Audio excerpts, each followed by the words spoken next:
എല്ലാവർക്കും നമസ്കാരം.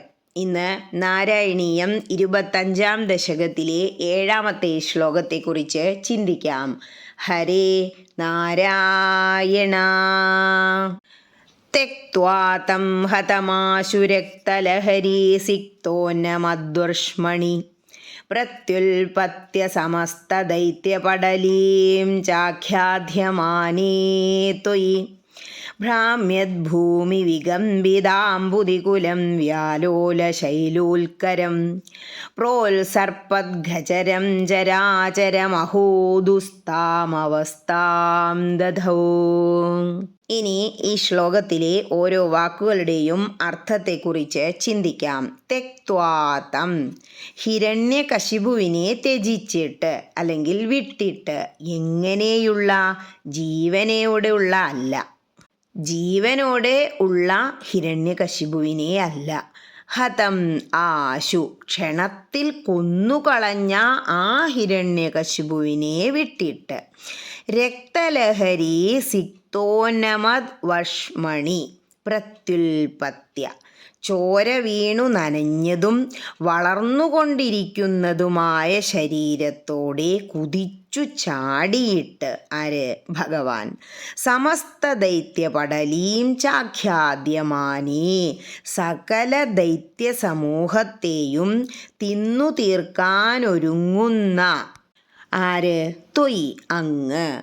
ഭ്രാമ്യദ്ഭൂമി, വല്ലാതെ ചുഴലുന്ന ഭൂമിയോടു കൂടിയതും.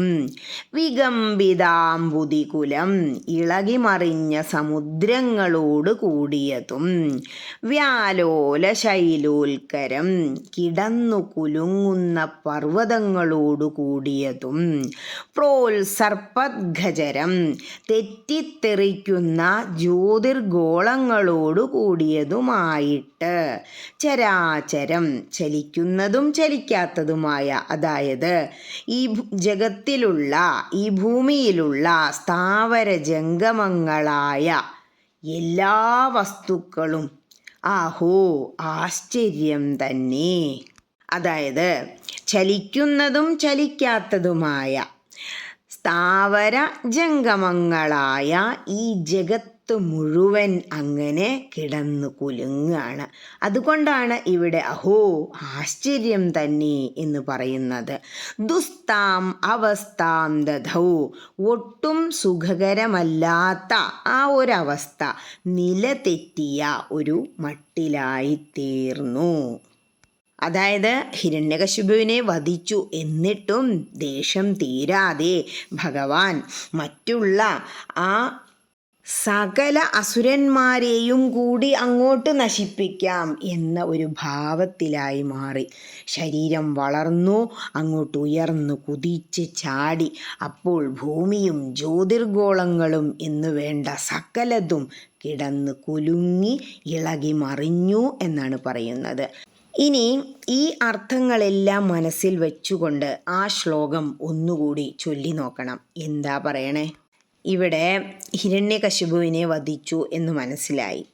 അങ്ങനെ കൊല്ലപ്പെട്ട ആ അസുരനെ വിട്ട് രക്തത്തിൽ കുതിർന്നതും വളർന്നുകൊണ്ടിരിക്കുന്നതുമായ ശരീരത്തോടെ അങ്ങ് കുതിച്ചു ചാടുകയും അസുരഗണത്തെ എല്ലാം ഒന്നൊഴിയാതെ തിന്നു തീർക്കാനൊരുങ്ങുകയും ചെയ്തു.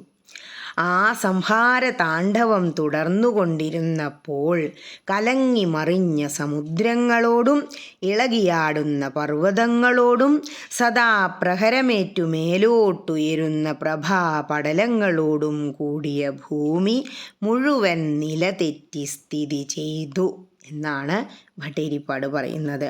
ആ ഭീകരമായ ആ ഒരു അന്തരീക്ഷത്തെ വർണ്ണിച്ച് കാണിക്കുകയാണ് ഈ ഒരു ശ്ലോകത്തിലൂടെ. ഹരേ കൃഷ്ണ.